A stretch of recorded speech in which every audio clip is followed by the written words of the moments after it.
Okay, it's recording. Fantastic, thank you. Welcome everyone to today's Wairarapa Library Service Joint Councils Committee meeting. This meeting will be recorded and subject to the recording being of suitable quality will be made available on Council's YouTube channel via the link on the South Wairarapa District Council's website.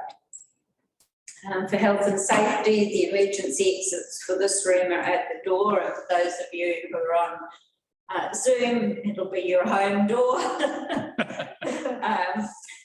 It's at the one behind me and in front of me. If we need to evacuate the building, use the exits and assemble by the playground. Please remain in the assembly area until the building has been confirmed clear. Right. I'm going to have an attempt at doing the karakia today, but I'm not going to, I don't have the ability to try it in Maori, so it's just in English today. So I've just got together here, help us and guide us in all the things we need to consider today. Thank you. Do we have any apologies? No? Cool. Does anyone have a conflict of interest for today? No? But nobody speaking and no media here today. That's good. So we've got the minutes of confirmation of the minutes of the Wairarapa Library Services Joint Councils Committee meeting held on the 16th of February, which is being circulated. Could I have someone that would like to move that today? Lee, thank you. Seconder, Dale, thank you very much. All those in favour, please say aye. Aye. Cool. Now, did anyone have any anything they wanted to alter or bring up from those meetings or make a comment on? No, it's good. No. That's nice and easy. It's good. They have been long. Just pass the minutes in here.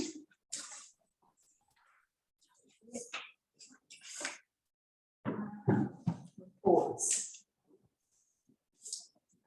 Annie, would you like to speak to your report? Kia ora tātou. So the committee report that's been submitted is for January through to March for the first quarter of the year. And basically I think that probably the main point out of it is we were busy, but we were busy with COVID related work rather than library work per se.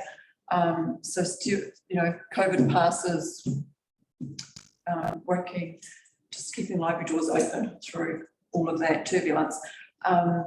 We have managed to progress a bunch of projects which are good, and we ran a number of workshops. So what else is there in here that's kind of highlights? That would probably be the main parts of it. So a relatively quietish time, but a lot of background housekeeping done, I suppose, is what you call it. I think in terms of collections, they're holding steady-ish. E-books, e-magazines are growing, and they're not necessarily replacing the use of print collections, but they are a steady growth area. So it is something we'll continue to invest in. And I guess when I think alongside the changes in demographics of our communities, how our library services are used, that'll continue to change and morph as different people come in with different expectations of library services. And we'll just meet those needs. There's a little bit at the end, just pulling through here.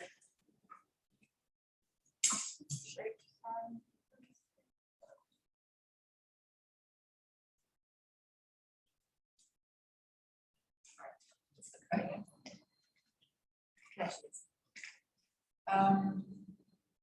I flagged under 4.6 about staffing for when the end of the financial year comes up, so that's a flag to councils. We return back to the staffing numbers for 2021 financial year. and the risks associated with that. So it's kind of a summary report, I guess. Can I just ask a couple of questions? Yes, certainly. In no particular order. So just thinking about the click and collect service. So you've got about a dozen people in Carterton. What about South Wairarapa Review? At the time that we did stats for that was the usage at that stage. Click and collect didn't take off that much. We put it in place because it's a way that's been used all around the world for providing access to library books for people that are unable to come into a library branch. So how that translates from New Zealand is when the Vax passport came in and you needed a Vax passport to get into the libraries. So there were a number of our customers who weren't able to come into the library. So click and collect was a really easy way to provide them a way to get hold of the library and say, this is what I want. And it's like, okay, so we will have that bagged up and ready for you for pickup on Tuesday, Thursday or Saturday outside the door. So, you know, there was limited numbers of people that used that. We still do it. It's not a big time draw. It's you run the report in the morning, you pull the items off the shelf, you put them in a bag, you put them on the trolley. Yeah, very straightforward. Yeah. And in terms of, I know you talked about this further on, people who are at home and aren't able, nothing to COVID or vaccines. And is that sort of steady? Because I know you were doing that, providing that service. It's really quiet. So Carterton has offered HomeLink Homebound for a number of years. In anticipation, you know, listening to all the information about Omicron and how that would pass through the community, we thought, well, we are going to potentially end up with several hundred people at home with Omicron and not able to leave home. So it seemed like a good time to extend HomeLink, as we've branded it, to something outside of Carterton. We were going to do that anyway this financial year. So it's just, you know, that was a catalyst. In terms of Omicron, it moves through the community in quite a different way. We didn't end up with, you know, hundreds of people stuck at home and libraries shut and all this sort of thing. 5 days. Okay. Without COVID. But you know, it's moved through in a different way. So HomeLink is available, and what we're hearing is that there are a lot of people who are still feeling a little bit hesitant to get back into public places. But aside from that, we've got a lot of people who are recuperating from home from surgery, or they can't leave home, or you know, just had a baby, or all sorts of reasons. So having an option for signing up for a HomeLink service for a while is a really good way of providing basic library services to people in need in a way that works for them. At this stage, not a lot of take up, you know, so we'll track it over the next few months. It might end up being nothing, or it might end up burgeoning, in which case we will be quite carefully looking at it. So who physically delivers? Have you got a volunteer service? Until COVID struck, yeah, there was a couple of volunteers in Carterton would do book delivery rounds. Since November, it's a library staff. So it takes about 45 minutes to do that drop round. It's really quick. And it's a really nice thing, having done it a couple of times, it's a really nice, quick 45 minutes. You get to drop off something, pick something up, have a quick word with somebody who might not have a conversation with anybody else all week long. And it's a really good way of just us showing a human face of counsel to people. And presumably you promoted that in the local South Wairarapa papers here. There's promotion being done. So are you saying nobody in the South Wairarapa is doing it? I think that we've got a couple signed up currently, the South. Because we used to do it, because we used to look at the forms. Okay. So we used to have quite a few on doing that. Not currently paid. There's a couple in there in based in Featherston. So used to do deliveries of number. So to find out why they don't do it anymore. Yeah. So it's something we'll monitor and see how it tracks. And you know, it might be like the people that we deliver to in Carterton, that's been quite long term, a number of years, so a pretty stable group. the south, we'll see how it tracks, and then we'll just work it out as we go. It might be like click and collect, something that to meet them in need, but turns out that you don't need it. As you said, it's not just people recovering from COVID, it could be any other Yeah, it could be lots of number reasons. of things. More questions, Lee? I'll just continue on. If anybody else has got questions, I'll go through. Steve, Dale, did you have any questions of Annette? No. I just want to say, I think it's a great thing that you have set up, Annette, and who knows what the future is going to bring for us. So COVID could turn around and everyone might be back at home again. So it's a great thing to have in the back pocket to bring out again if it's required. So True, yeah. Yes. Thanks, Dave. Yeah, I agree with that. We'll try all these different things. Without trying them. And the website and everything's going well? Facebook. It's very, I used it the other day and it's great, isn't it? It's very intuitive, very easy. Like even you, oh, so sorry.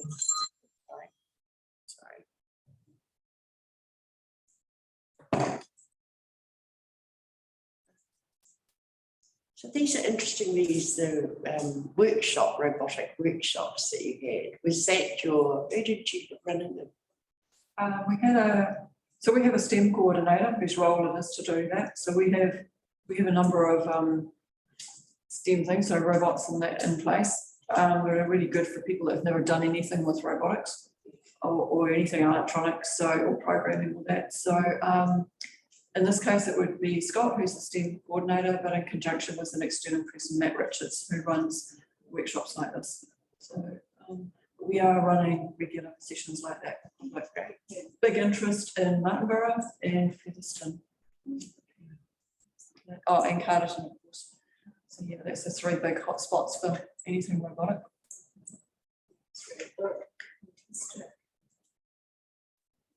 It's going to be a challenge for you once your staff from the New Zealand Library Service. We'll lose that STEM coordinator position, and also the STEM supports position. So yes, it's like we've got gear there, but our ability to use that is limited. So there's one thing that we use called art bots, and they're really good for grabbing the attention and interest of children as well as adults. They're a really good introductory thing to what robotics do, what programming is about, how science and tech and engineering actually is, how you put all that together and how it might turn into a viable career option for being able to live here and make real money and stay put. So that's kind of what it's about, is how to get people engaged with tech, and particularly young ones, and get them engaged with tech so that they think that that might be something that's a viable option. And for adults, because for a lot of adults, they've not seen things like robotics or 3D printers or anything like that. So it's a lot about how to get adults a chance to play or to see stuff like that. So when their kids come home from school full of the joys of life, they're not kind of hitting a blank wall, they're having a little bit of understanding. And so it's about raising awareness. So is there any opportunities for linkage? There's it's in the last week of May, this Careers Expo or something. Are you still thinking of We're doing stuff with them.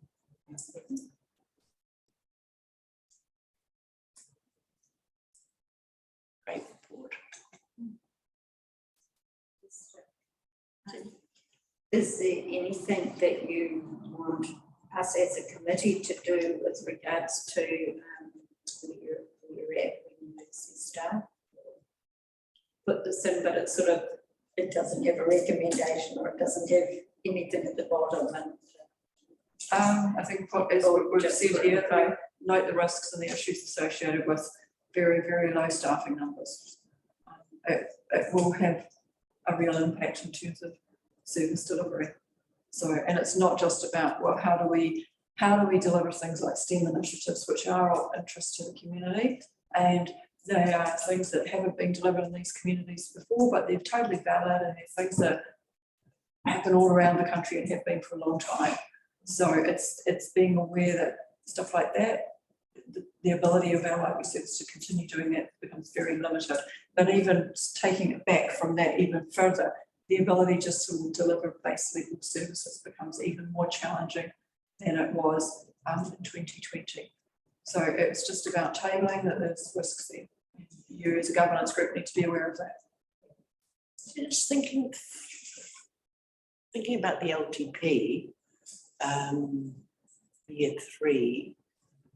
So have you looked at apply or asking for further positions in library in that year, LTP year 3 at all?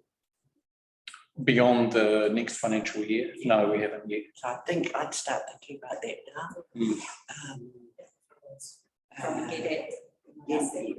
It's more or less impossible for this next financial year, but I'd certainly start thinking about what you might like and actually,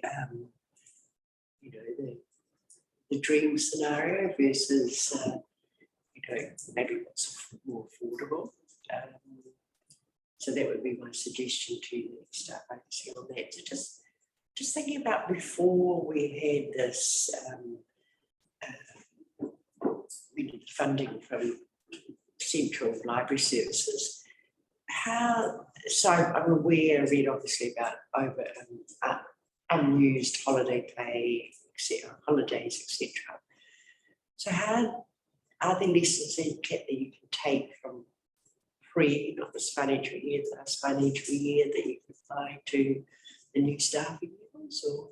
So I've been in this role 19 months. So when I came into the role, we were operating with 9.8 FTE. And as I sort of said in here, we had a number of staff, particularly in South, who had huge leave balances. We worked very hard to get those leave balances down to something less onerous. But if I look at South, we've got 6.6 FTE.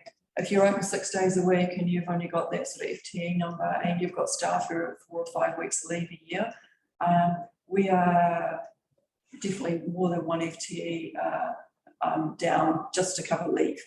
So the lessons learned are staff buyback leave. Staff bought back quite a bit of leave out of those excess balances just to get their leave balances down a year and a bit ago. But now it's a case of how do we carefully roster things so people can take leave that they're entitled to, but it doesn't eventuate in us having to close doors because we're staff away. But so lessons learned, it's a daily juggle. It's really tight and it's going to get worse because of COVID and flu season and all that stuff. It just becomes even more tricky. If I use this week as an example, this week and last week, I've got a couple of staff on leave. I have 3 away with COVID and I've got somebody else who's ill and someone on medical leave. So that's 8 people away at the moment. So, that's reality.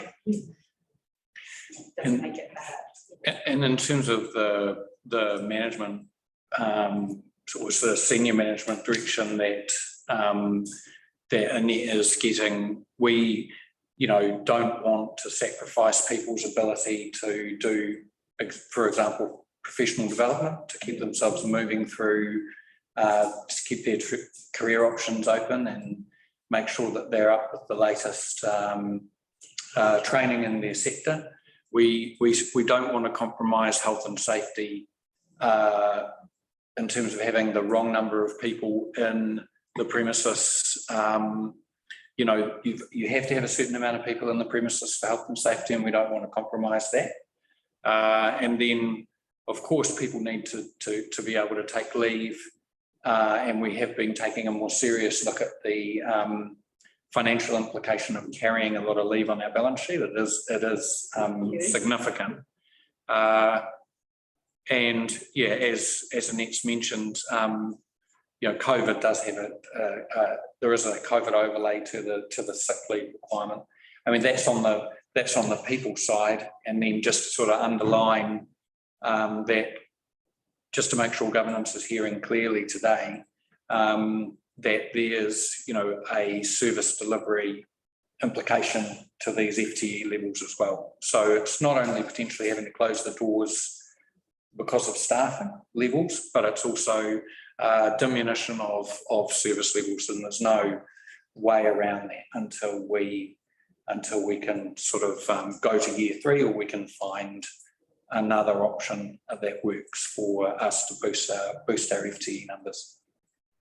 Are there any funding opportunities from that you've sort of been looking at, or anything on the horizon? So I have a couple of bids in for the New Zealand Libraries Partnership Program, which is National Library. That's the COVID recovery funding that we've had 400,000 worth for the last year and a bit. They are underspent, and so they've done quite a bit of consultation across the library community about where that underspent might be put. So libraries have all had to apply. There's availability for a transition fund, maximum of 30,000 per council, and a hardship fund grant of maximum of 10,000 per council. So I've put in for both of those, for both councils. They would, the applications closed last week. I guess we'll hear about them in the next month, 5 weeks. The funding would come in by 30th of June and be available for next financial year. So that will go on to extending some of the work that we've been doing, but it is a small amount. I mean, you're talking combined $80,000. So it's a very small amount. It sort of band-aids things for maybe another 6 months, and that's about as good as it gets. In terms of other funding, we're all aware of 3 Waters better funding. So there's discussion about that I'm sure everybody's aware of. Other funding sources, I haven't had time to look, quite frankly. I mean, there's possibly some, but then that becomes that balance of finding the time in the day to look and apply for that when you're juggling. Yes, of course. Yes. Yeah. I mean, we're all looking at funding opportunities. I'm just wondering, is there any way that you could link in with the mayoral task force into, which I'm just throwing it out there, in terms, I'm just trying to think. We've sort of, in council, we've certainly turned over every rock we can in relation to finding even, one more role for libraries, because we're in a situation where even one more role would make quite a difference to cover for leave and keeping things moving forward. The mayoral task force for jobs is quite a narrow scope for the creation of employment for people not necessarily connected to social services at the moment. So it's not a good fit. We did have a brief look at it. Good. And we, as part of the annual planning process, councillors will be aware that we had a almost line by line examination of our budgets for next year. We are very, very constrained, as you know, in the environment that we're in. So we weren't able to squeeze anything out of the annual plan. But we'll continue to look, of course, but there isn't an option available to us at the moment. Does make things difficult for you. I'll give you an example from this morning. We'd organised some training, a 45-minute training session on some skills. It was delivered online. It's been in everybody's diaries for 2 months now. So here we come to today. We've got a whole swag of staff off. So we're running on, minimum numbers today across the board, which means effectively that only 3 staff could attend that training session because everybody else is covering. So there's no leeway to do any professional development, and we've done some courses that are first thing in the morning, 8:30 in the morning. A lot of my staff don't actually start, they're part-time, they don't start till 9:30. So if they come in at 8:30, we've got to cover that, so then that's not a viable option either. So that whole professional development aspect is really important, and it's really important because it's about us knowing our business so we can deliver good services to the community. So this isn't about, long-term courses or doing master's level quals or going to conferences. This is just iterative, every day, keeping skills up, making sure that practice is up to a professional standard. And it's particularly important in a library service such as this because we've only got 3 qualified staff across the service. The rest are not library qualified. You may or may not be aware that the base level qual for a librarian is postgraduate. So out of that, I have got a lot of staff who've not done any tertiary study at all. And so their library skills, their professional library skills are not there. And that has an impact on how you deal with customers in terms of when someone comes in and asks for information, if you don't know how to do your job for a professional level, then that person's not getting the service that they deserve. But it also has an impact because it muddies the definition between what a library, professional library public service does and delivers and how it does that and the lens in which it uses versus its, you know, it's a retail outlet or it's a community organisation. You know, we are neither. So I think as a council, it's really important to recognise that when you have a library service, it is a professional body of people, and that comes with that comes a lot, a chunk of, you know, expectation around what they know, what they, you know, how they do their practice and what they know. So is that across the 4 libraries? Yes. Yeah. I've got 2 qualifieds in Carterton and I have 1.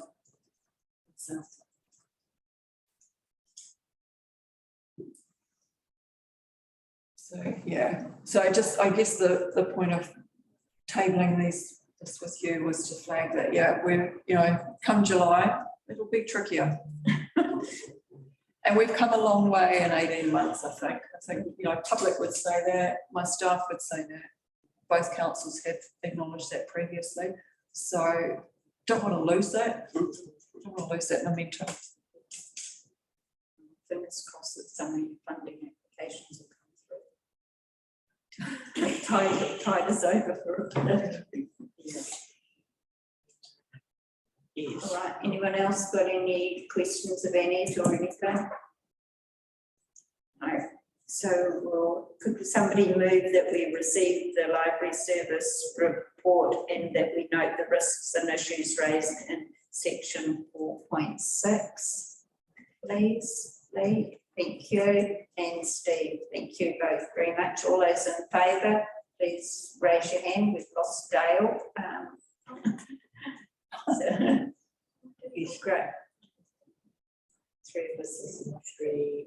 Okay, yeah. Where's Dale gone? Yes, something's not happened obviously to his connection. Fantastic. Well, But we need to would have a quorum for it. 2, 3. Oh, he's back. Oh, it's back. It's Just okay. popped off for a minute. Do you want to? Yeah.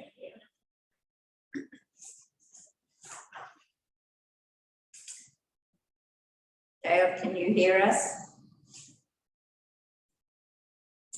You there, Dale?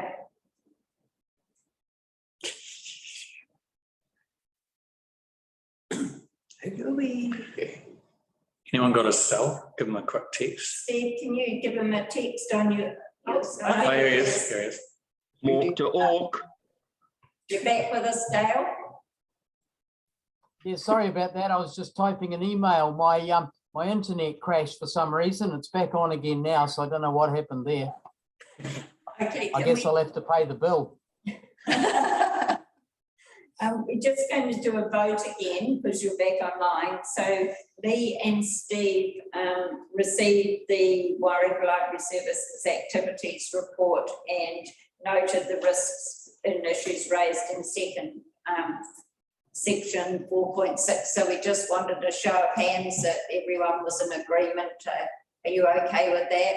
Fantastic. That's great. Got everybody on board now. So that's lovely. And that is the end of our meeting for today. So thank you all for your attendance.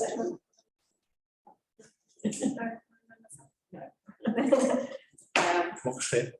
And yeah, so have a good week ahead. Thank you all for attending. Cool. Lovely Bye. to see Pam. you, Dale and Yeah, Steve. see ya. Bye. Bye. Thank you.